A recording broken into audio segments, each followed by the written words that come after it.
Hello friends, welcome to MKG kitchen.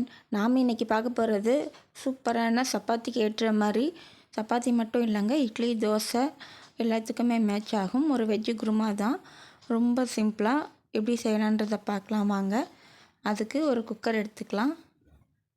நான் இந்த குருமா குக்கரில் தான் செய்ய போகிறேன். குக்கரில் கொஞ்சம் எண்ணெய் விட்டுக்கலாம்.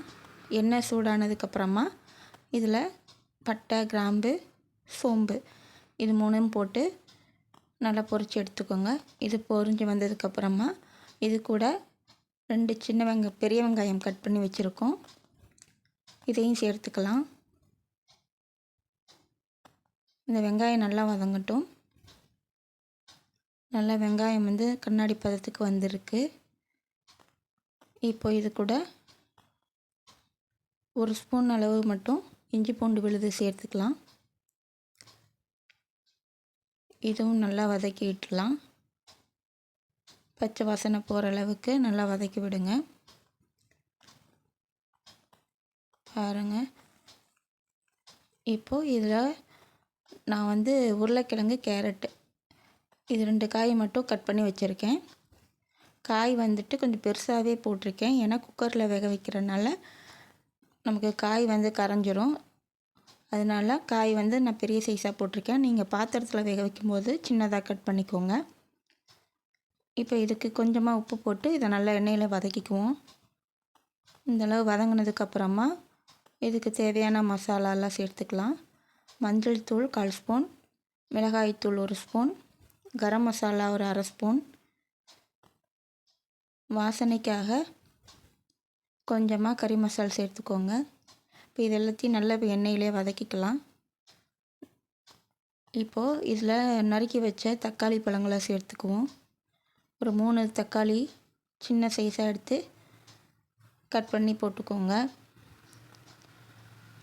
இப்போ இதுக்கு முக்கியமான ஒரு பேஸ்ட் அரைச்சிட்டு வர போகிறோம். அது என்னன்னு பார்த்திங்கன்னா, தேங்காய், சோம்பு, பொட்டுக்கடலை இது 3மே. தேங்காய் ஒரு 2 சில்லு அளவு இருந்தால் போதும். 1/4 ஸ்பூன் அளவுக்கு சோம்பு, 1 ஸ்பூன் அளவுக்கு பொட்டுக்கடலை இது 3த்தையும் நல்லா நைஸாக அரைச்சிட்டு வந்துடலாம். ஏன்னா இந்த பேஸ்ட்டு தான் நமக்கு இந்த குருமாவுக்கு நல்ல ஒரு ஸ்ட்ரக்சர் கொடுக்கக்கூடியது. நல்ல வாசமாகவும் இருக்கும். அதே நேரம் இந்த குருமா நல்லா திக்காக இருக்கும். நம்ம சாப்பிட்றதுக்கு சப்பாத்தி கூட சேர்த்து சாப்பிட்றதுக்கு ரொம்பவே டேஸ்ட்டாக இருக்கும். பாருங்கள், இந்தளவு நல்லா நைஸாக அரைச்சிட்டு வந்துட்டோம். இப்போ இதை நம்ம வதக்கிக்கிட்டு இருக்க இந்த காய்களோட சேர்த்துடலாம். அரைத்த விழுதுகளை சேர்த்துட்டு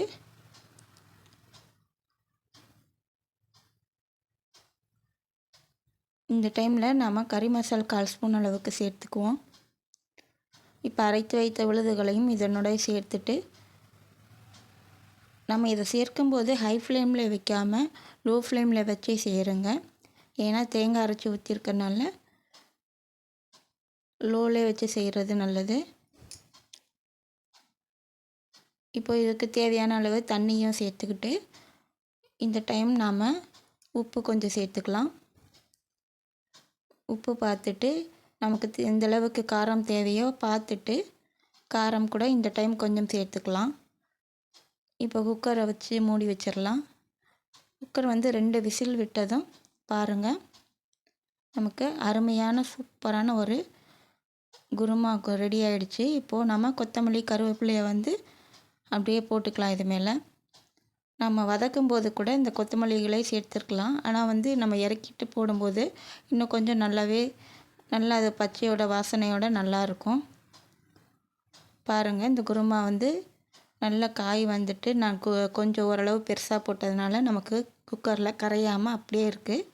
இதே நம்ம பாத்திரத்தில் வேக வச்சு எடுக்கும்போது சின்ன சின்ன பீசஸாக போட்டுக்கலாம்.